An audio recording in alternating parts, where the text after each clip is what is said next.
بسم اللہ الرحمن الرحیم۔ معزز ناظرین، پروگرام مذاہب اور عقل انسانی سے کامران علی خان کا سلام قبول کیجیے۔ ناظرین، ہمارے اس پروگرام کا آبجیکٹو اب تک آپ پہ واضح ہو چکا ہوگا۔ ہم یہاں کمپیئر کر رہے ہیں، میچ کر رہے ہیں ان معلومات کو جو ہمیں حاصل ہوئی ہیں اپنے مذاہب سے، اور کمپیئر کر رہے ہیں اس معلومات کو اس انفارمیشن سے جو ہمیں انسان کی برس ہا برس کی محنت سے، جستجو سے، تحقیق سے حاصل ہوئی ہے۔ ناظرین، ہم نے اپنے پچھلے پروگرام میں تخلیقات ربی کے حوالے سے ذکر کرتے ہوئے ملائکہ کے موضوع پہ گفتگو کی۔ آج ہم اسی سلسلے کو آگے بڑھاتے ہوئے اللہ سبحانہ و تعالیٰ کی ایک اور عجیب الخلقت تخلیق کی بات کریں گے، ایک ایسی تخلیق کے جس کے حوالے سے ہمارے ذہنوں میں بے شمار سوالات ہیں، اور ہم کوشش کریں گے کہ آج کے اپنے اس شو میں ان سوالات کے جوابات تلاش کر سکیں۔ ناظرین، آج ہم ڈسکس کریں گے جنات کو۔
جنات کیسے ہیں، کون ہیں، کیا ہے، کہاں ہوتے ہیں؟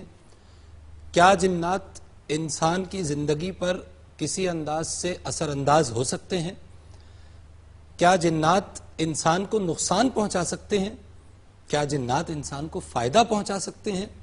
یہ سب کچھ جاننے کی کوشش کریں گے۔ اپنے شرکاء گفتگو سے آپ کا تعارف کراتے ہیں۔ تشریف رکھتے ہیں ہمارے ساتھ ڈاکٹر منیر حسن صاحب، ایکس وائس چانسلر ہیں NED university of engineering and technology Karachi کے، حافظ قرآن ہیں، ممتاز اسکالر ہیں، قرآن اور سائنس کے موضوع پر ریسرچ کرتے ہیں اور کئی کتابوں کے مصنف ہیں۔ تشریف رکھتے ہیں ہمارے ساتھ اسٹوڈیو میں جناب مفتی فضل سبحان صاحب۔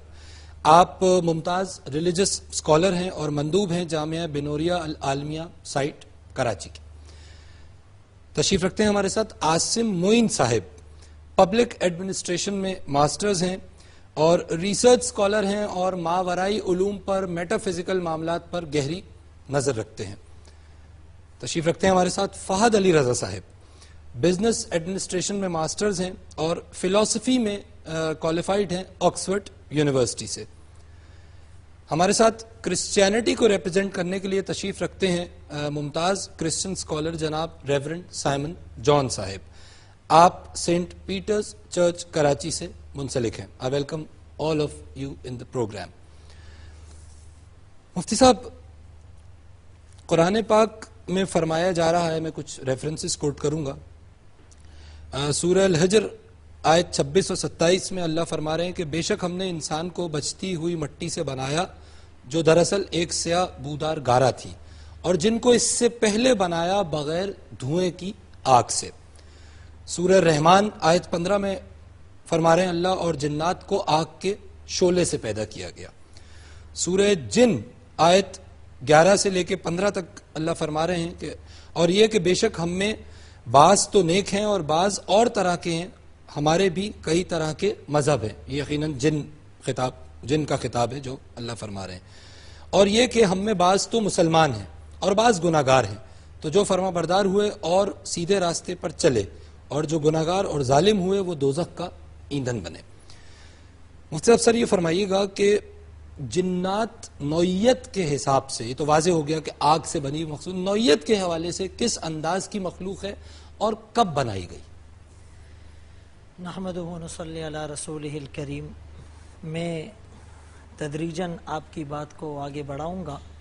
سب سے پہلی بات تو یہ ہے کہ جنات کو حضرت آدم علیہ السلام سے 2000 سال قبل بنایا گیا. اچھا ٹھیک.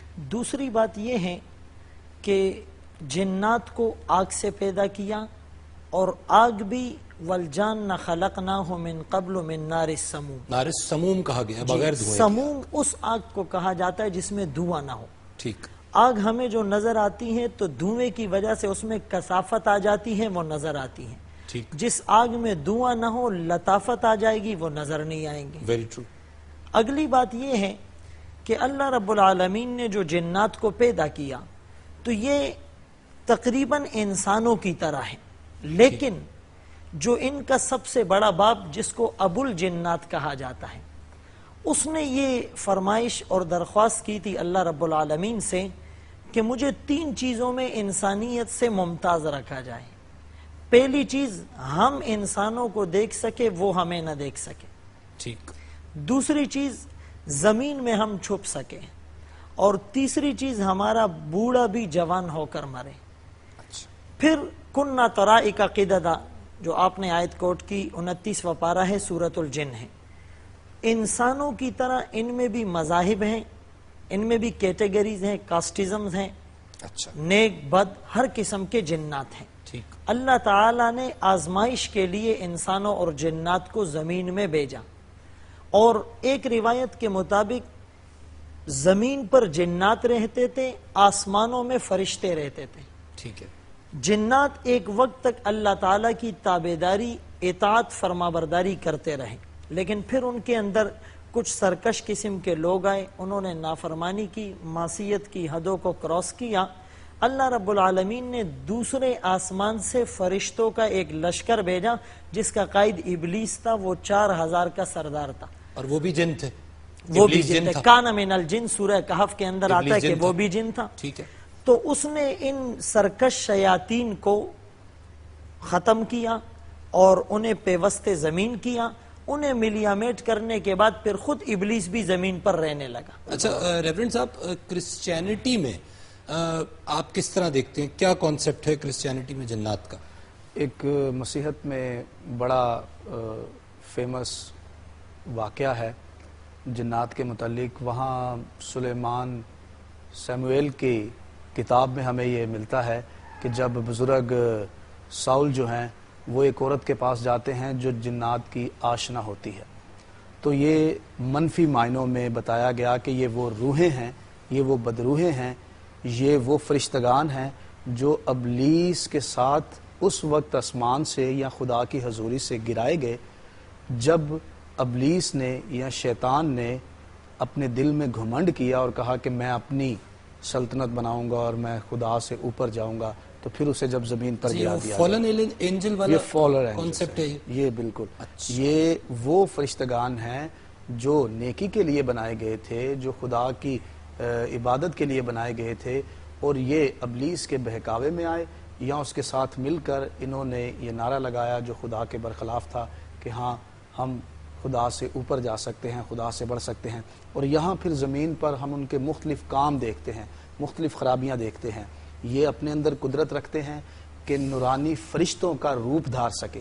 اچھا. یہ کسی نبی کا, کسی رسول کا روپ دھار کر کسی پر ظاہر. آگ سے جو جیسے اسلام میں جو ہے وہ آگ کا ذکر ہے کہ آگ سے تخلیق کیا گیا, آپ کے یہاں تخلیق کے حوالے سے کوئی چیز ملتی ہے؟ تخلیق کے حوالے سے میں پہلے بھی عرض کر چکا ہوں کہ یہ وہی سارے فرشتگان ہیں جن کی ہمیں پہلے ترتیب ملتی ہے. ان میں سے ایک فرشتہ جو بڑا معتبر اور ہائی فائی فرشتہ تھا, جسے ہم ابلیس کے نام سے یا شیطان کے نام سے جانتے ہیں, اس کے پیچھے بے شمار فرشتگان کی ایک فوج جو ہے وہ لگی. آپ کے حوالے سے شیطان بھی فرشتہ تھا؟ فرشتہ تھا کرسچینٹی کے فرشتہ, بالکل. ٹھیک ہے. اچھا ڈاکٹر صاحب, نار السموم مفتی صاحب نے بھی وضاحت کی اور بڑی خوبصورت بات کی کہ بغیر دھوئیں کی آگ, کیونکہ دھوئیں میں تو کثافت ہوگی تو وہ نظر آئے گا, پارٹیکلز ہوں گے اس میں مختلف چیزوں کے, لیکن بغیر دھوئیں کی تو کوئی ہمیں ماڈرن کوئی مثال ملتی ہے جہاں آگ بغیر دھوئیں کی ہو؟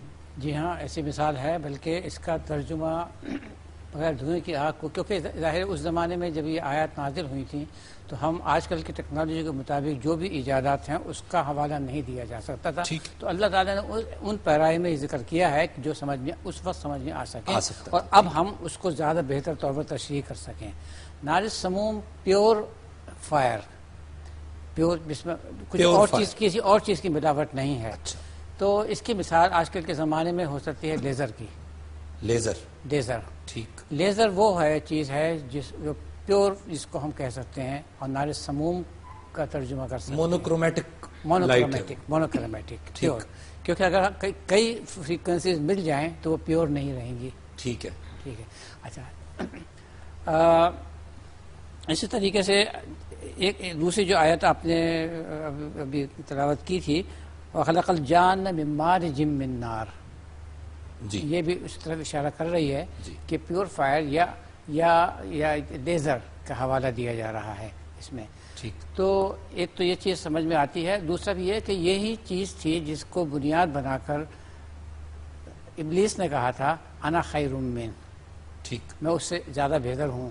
خلقتنی من نار وخلقتہ من طین، مجھے آگ سے پیدا کیا اور اس کو اس سے دیا. یعنی اس کو ایک گھمنڈ اس لیے پیدا کیا کہ اس کے حساب سے وہ جو پیور فائر ہے یا جس کو ہم لیزر شاید کہہ سکیں وہ اس سے بہتر تھی، اس سے بہتر تھی، اس کے لحاظ اس کے بہتر تھی. لیکن اللہ تعالیٰ کو تو کچھ اور چیز بھی معلوم تھی جو اس کو شیطان کو نہیں معلوم تھی. اللہ تعالیٰ نے کچھ مزید علم اس کو انسان کو دینا تھا جو اس کو نہیں معلوم تھا، فرشتوں کو بھی معلوم نہیں تھا. اللہ تعالیٰ کی نظر میں انسان زیادہ بہتر تھا. ٹھیک. اچھا، اس پہ یقیناً ہم بات کریں گے کہ پھر کیوں ناظرین آگ سے بہتر ہے مٹی، اس پہ بھی بات کرتے ہیں. جنات کے موضوع پہ ہمارا ڈسکشن جاری ہے. ایک وقفہ ہمیں لینا ہے، ہمارے ساتھ ہی رہیے.